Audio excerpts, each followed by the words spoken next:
এই ধরনের সমস্যাতে শুধু যে পাতা ঝরে যায় তা নয়, পাতা ঝরার সঙ্গে সঙ্গে গাছের গ্রোথ সম্পূর্ণ স্টপ হয়ে যায়।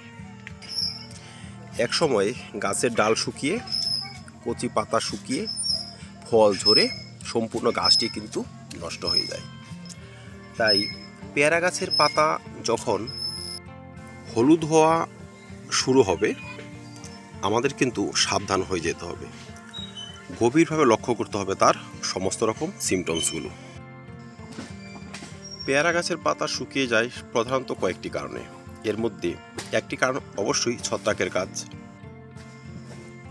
2 নম্বর কারণটি হচ্ছে ডরমেন্সির সময় পাতা ঝরে যাওয়া। আর 3 নম্বর কারণটি হচ্ছে গাছের ভয়ঙ্কর একটি রোগ, কৃমির আক্রমণ। আমাদের ছাদ বাগানের যে পেয়ারা গাছগুলো নষ্ট হয়, এর মধ্যে সবথেকে বেশি নষ্ট হয় এই কৃমির আক্রমণে। আজকের প্রতিবেদন আমরা কিভাবে বুঝতে পারবো যে আমাদের পেয়ারা গাছে কৃমির আক্রমণ হয়েছে বা নিমাটোড আক্রমণ করেছে, আর কিভাবে তার প্রতিকার আমরা করব, গাছকে আবার সুস্থ এবং সতেজ করে নিয়ে আসব। দর্শক, ছোট্ট একটি ভিডিও, কিন্তু খুব ইম্পর্ট্যান্ট একটি ভিডিও, তা সম্পূর্ণ দেখার অনুরোধ রইল। দর্শক, ছত্রাকের কারণে গাছে খাদ্যের অভাবে, অত্যাধিক জল ব্যবহার বা কম জল ব্যবহার, ডরমেন্সির সময় পাতা ঝরে যাওয়া, এই সমস্ত কারণ হচ্ছে খুব সামান্য একটি কারণ, খুব ছোট্ট একটি কারণ।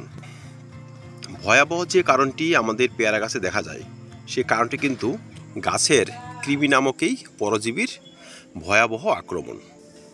শুধু এই কৃমির আক্রমণেই কিন্তু আমাদের পেয়ারা গাছ সব থেকে বেশি নষ্ট হয়ে থাকে। এখন কথা হচ্ছে, কি ধরনের সিমটমস দেখলে আমরা বুঝতে পারবো যে আমাদের গাছে নিমাটোড আক্রমণ করেছে। নিমাটোড আক্রান্ত গাছের কয়েকটি লক্ষণ কিন্তু ফুটে ওঠে। প্রথমটি হচ্ছে পাতায়।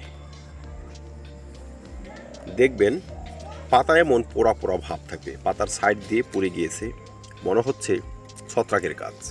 কিন্তু দর্শক, একটি পুরনো পাতা এইভাবে পুড়ে আসতেছে, নতুন পাতা কোনোভাবেই গজাচ্ছে না, গাছের গ্রোথ স্টপ, সেসব সমস্যা কিন্তু সাধারণ সমস্যা নয়। এটি হচ্ছে গাছের একটি ভয়ঙ্কর সমস্যা।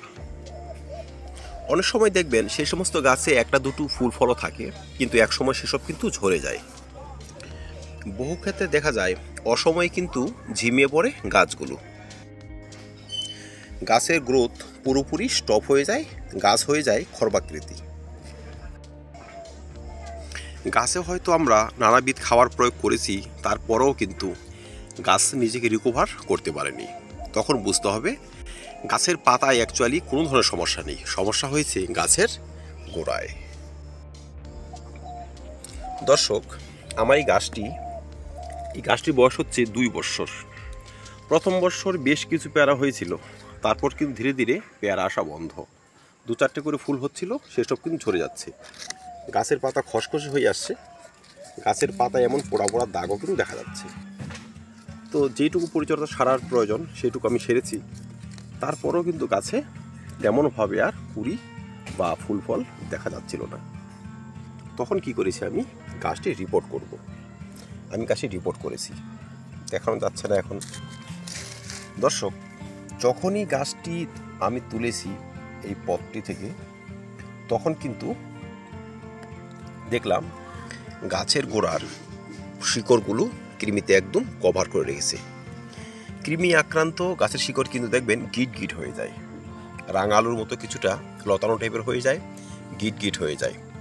এই গিট গিট হয়ে যাওয়ার পরে কি হয়, গাছ যে তার প্রয়োজনীয় পুষ্টি উপাদান, জল, খাদ্য উপাদান শোষণ করে, সেসব কিন্তু আর করতে পারে না।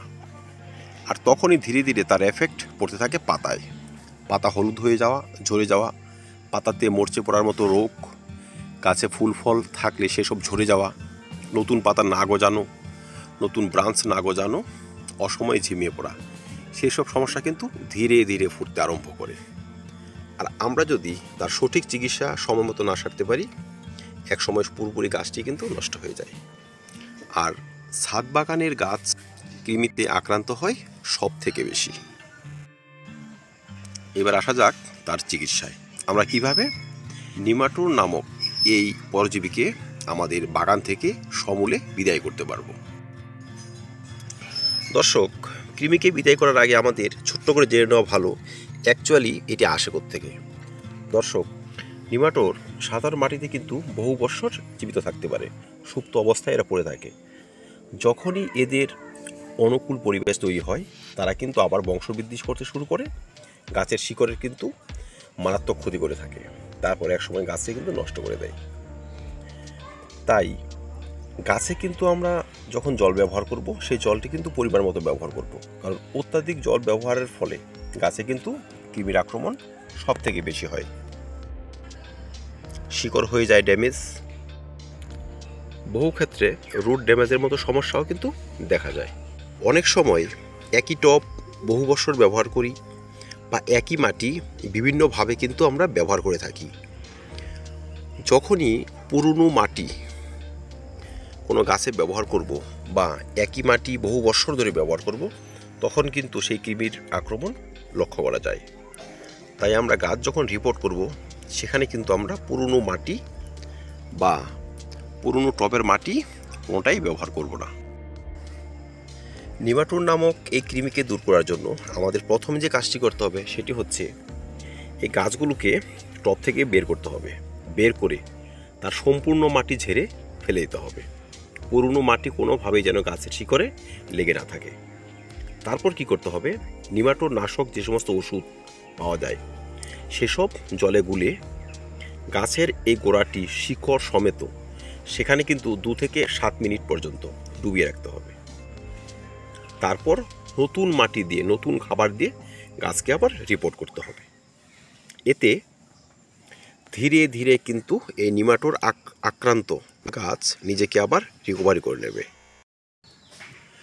যদি কোনো গাছের শিকড় ড্যামেজ হয়ে থাকে, কারণ নিমাটোড এমনভাবে আক্রমণ করে যে গাছের শিকড়ের কিন্তু প্রাণশক্তি আর কিছুই থাকে না, খাদ্য শোষণ করার মতো ক্ষমতাটুকু হারিয়ে ফেলে।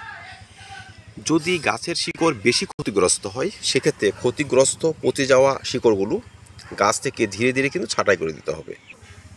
তারপর সেখানে ছত্রাকনাশক গুলে বা ছত্রাকনাশকের পেস্ট তৈরি করে লাগিয়ে দিতে হবে। ছত্রাকনাশক গুলে কিন্তু সেখানেও একটু ডুবিয়ে রাখতে হবে। তারপর আবার নতুন করে টবে বসাতে হবে।